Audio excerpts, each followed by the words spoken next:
Hi everyone, welcome back. We are outside today. I actually have off, so you know that means we're going to be spending the entire day outside doing work in the garden. Now, today is going to be a little bit of a haphazard garden day. I have some basic plans for today, but I think it's going to be one of those days where I'm basically just going to walk around the garden and see what needs to be done and do it.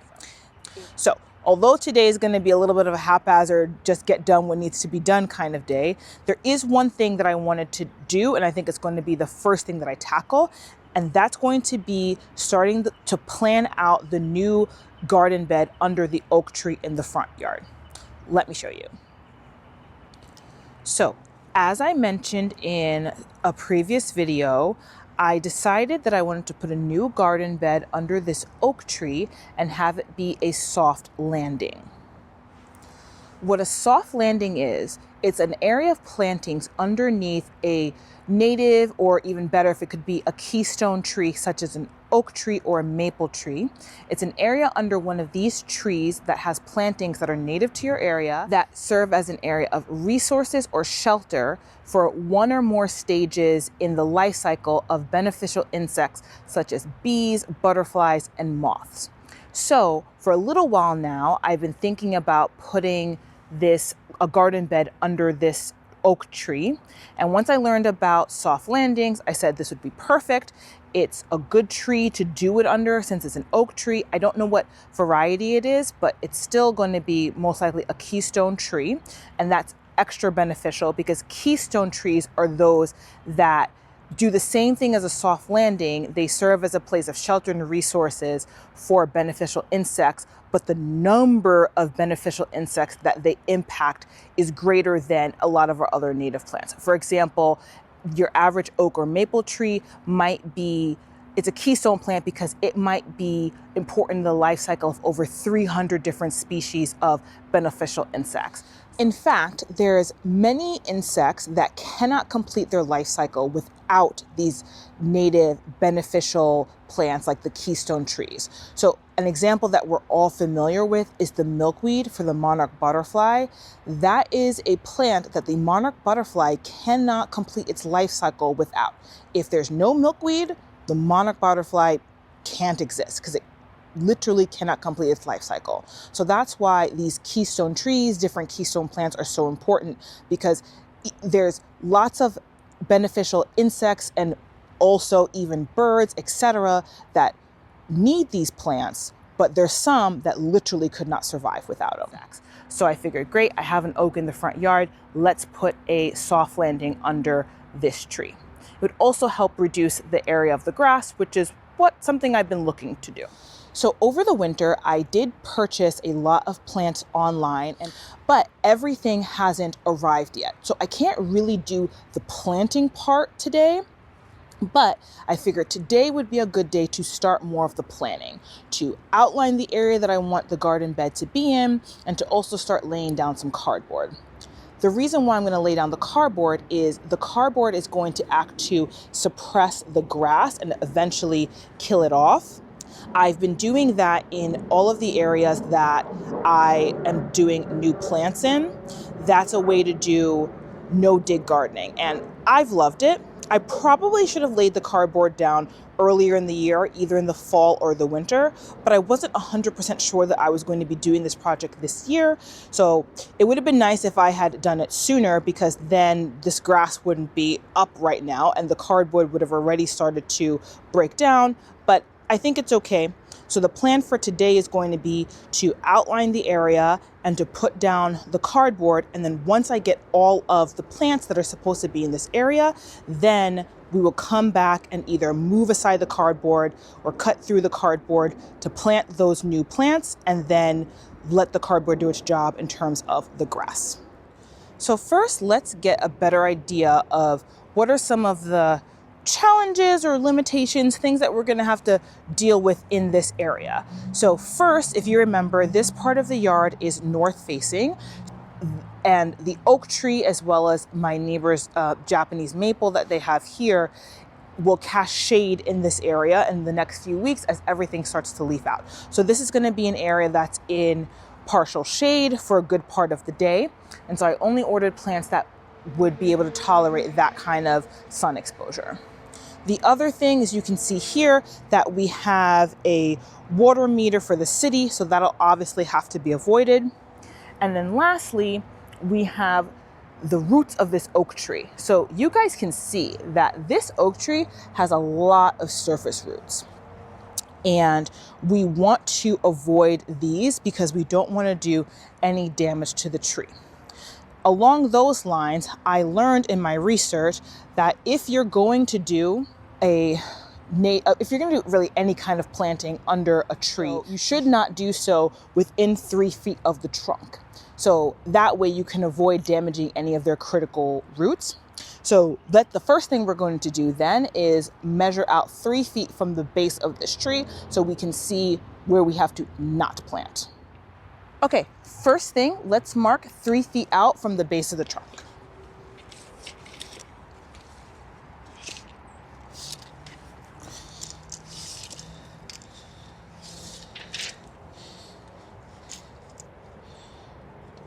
Okay, that's actually right here, which is not as far as I thought it was going to be. So let's just do a little mark here. Okay, good enough. So I'm just gonna come around a little bit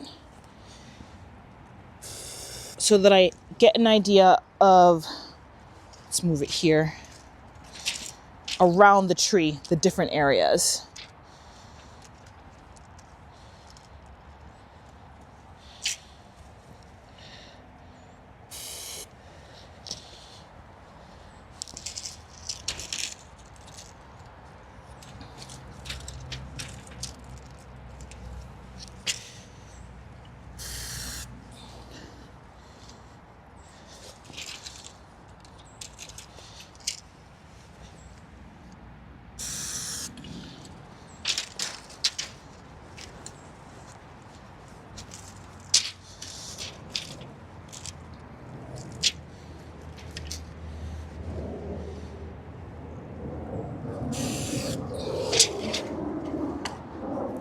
Okay, so where the orange, this kind of line of orange dots is, that's going to be our no-go zone. We aren't going to plant anything beyond that line. Now, eventually the plants will fill in this bare space, but they will be able to do so without disrupting or damaging the tree's roots. Okay, so now let's figure out how deep we want this bed to be. Anytime I watch a video on landscape design, one of their biggest tips is that people always tend to make the garden bed more shallow than it should be. And I feel like the recommendation is often a minimum of 6 to 7 feet, which sometimes when they say it, it sounds crazy, but I'm realizing that's actually not that far. So if that's 3, if we come out to 6, that's here. That's pretty much right in line with the water meter. Now, I don't think I'm going to do a perfect, semicircle that this would be.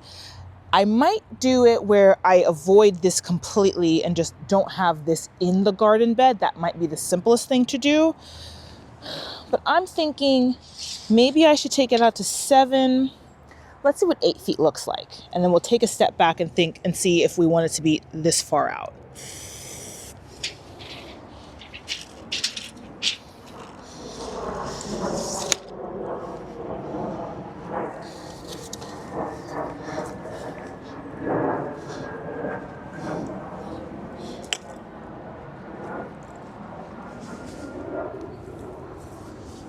So I think let's first just do a semicircle kind of situation and see what that looks like. This is actually the first time I'm using a garden hose to do the outline of a new garden bed. And I gotta say, I like it. I guess the paint would do the same thing eventually, but putting the garden hose is giving me a very quick visualization of what the bed will look like, and I'm definitely happy with it.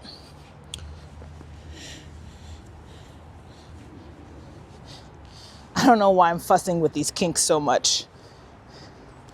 We just want to get a rough outline. this would come in more. I think we should specify that just so we could see, because like I said, we don't want to cross over by the neighbor too much.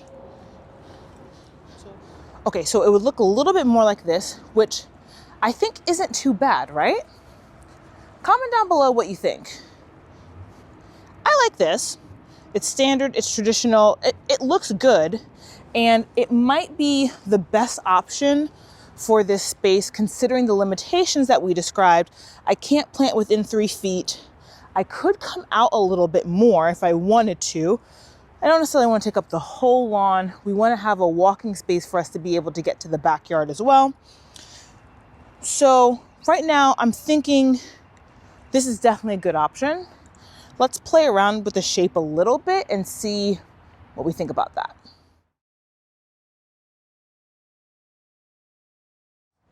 Let me take a step back and look.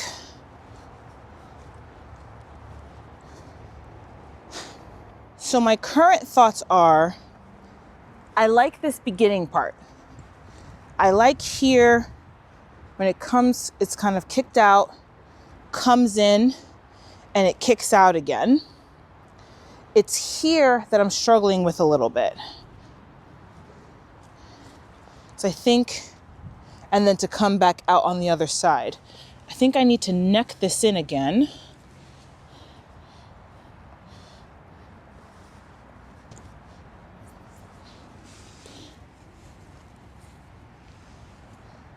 Bring this here. Have this. This is where I feel maybe I'm having a little bit of a limitation with the hose, or maybe the hose is just telling me just do the semicircle, right? I mean, I like a garden bed that, I mean, it wouldn't be a straight line because we're going in a circle anyway, but I do like this, but I'm struggling with how to get it to do that on this side. I'm going to try one more time, maybe starting from the sidewalk and coming in, and see if I can get it in a shape that I like.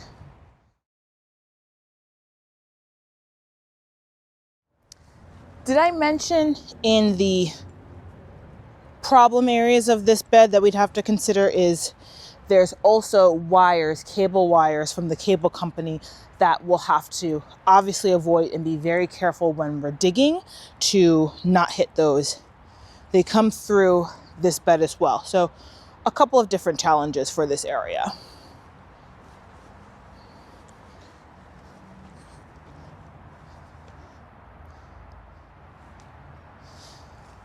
Yeah, guys, I can't decide if it's the hose or if I just can't get the shape that I want because of the limitations with wanting, well, obviously not wanting to encroach onto the neighbor's property.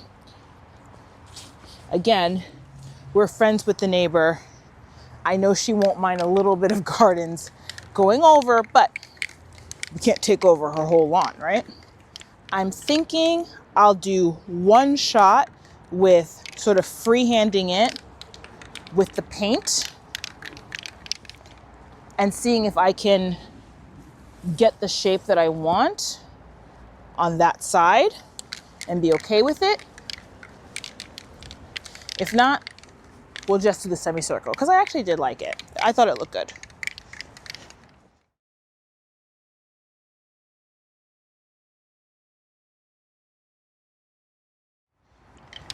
What do we think? I think it's a little bit of a weird shape. And would the consensus be just do the semicircle and keep it like that? Yeah, I think so. If I had a little bit more room to play with on this side to make this curve a little better.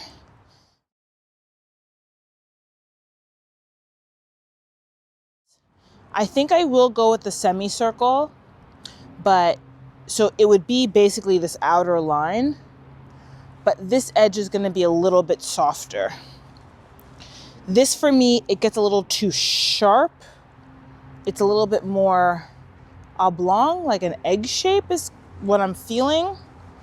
So I think the line I'd eventually do is more sort of in the middle. I come in a little softer is what I'm thinking, and maybe get closer to meeting this line and coming in and going here. I know it's a mess. This is why people use the hose, and that's good. The hose was helpful. I should have trusted the hose. The hose was definitely telling me that me trying to do that curving, undulating wave shape was not going to work with this. But I think I more or less have it how I want. It's just going to be a little bit softer. Yeah. What I think I'll do at this point is go and get some of the cardboard. I've been stockpiling it. Hopefully I have enough, but there's always more packages coming, so there's always more cardboard to be had.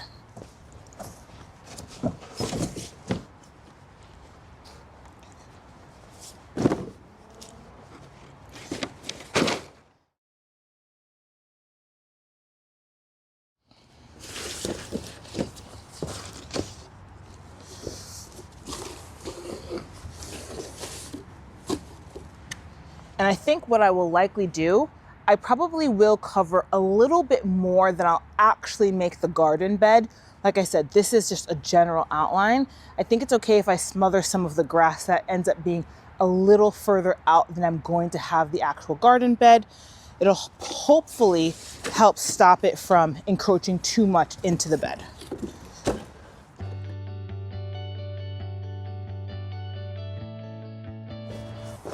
Got some more cardboard. We will still need more, but I can make more than one trip. There's still more inside. And when you're laying down the cardboard, it's best to overlap the cardboard so that there's not gaps and spaces where the grass or other weeds can still grow through.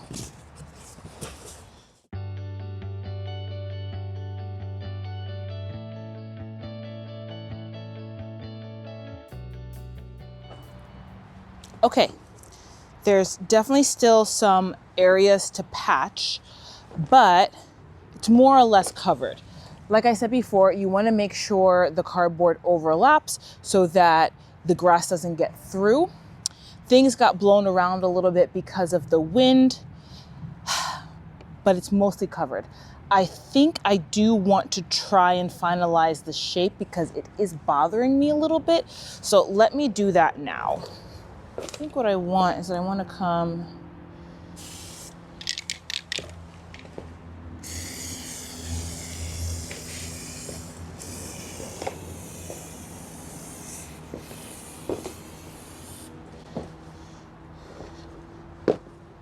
Does that feel better to everybody?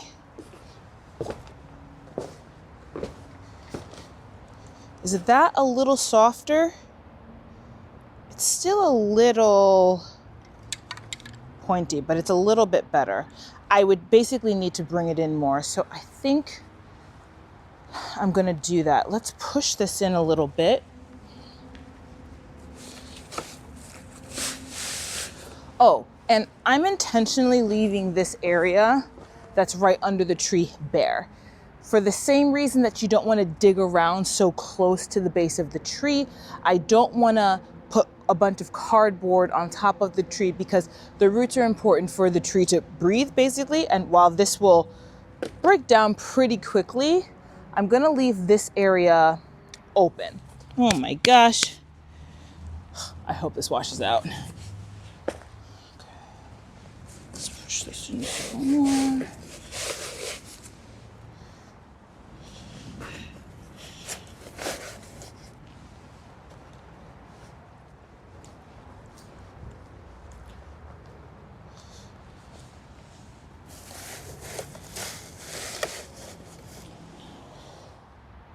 Okay, I think it still is a little bit more pointy than I would like. Also, I bet some of you are watching this and are thinking, I don't really see a difference. It's all one and the same, and you are probably right. But to my eye, this looks a little bit softer Maybe this would need to come in a bit more, but I think I'm being a little too picky now. Let me look from this angle. Yeah, I think I'm good with this. Okay, so what I'm going to do now is I'm going to get this watered down so that one, helps the cardboard break down a little bit faster, and two, helps it stop from blowing around. And then for now, because that's the other component, usually you would put down the cardboard and then put a few inches of compost on top. But until I get the plants, or all of the plants, I'm not going to put the compost down. I'm just going to put some leaf debris and some straw that I have on top. And that'll work as well, because most of the leaves are going to be coming from this oak tree anyway. And if you think about it, just in its natural habitat, that's exactly what would be under the tree.